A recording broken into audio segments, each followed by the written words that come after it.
টিঙ্কু আর রিঙ্কি দুই যমজ ভাই বোন। তারা একই স্কুলে আর একই ক্লাসে পড়তো। পড়াশোনায় দুজনেই খুব ভালো ছিল, তবে বেশিরভাগ সময় টিঙ্কুই বেশি নম্বর পেত।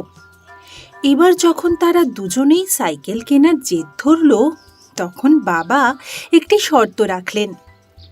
আমার বাজেটে মাত্র একটাই সাইকেল কেনা যাবে, তোমাদের মধ্যে যে প্রথম হবে সেই সাইকেল পাবে।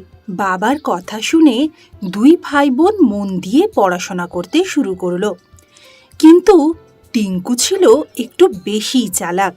সে জানতো কিভাবে ভালো নম্বর তুলতে হয়, তাই সে শুধু সেই অংশগুলোই পড়তে শুরু করলো যেগুলো পরীক্ষায় আসার সম্ভাবনা বেশি। আর রিঙ্কি পড়াশোনাকে ভালোবাসতো।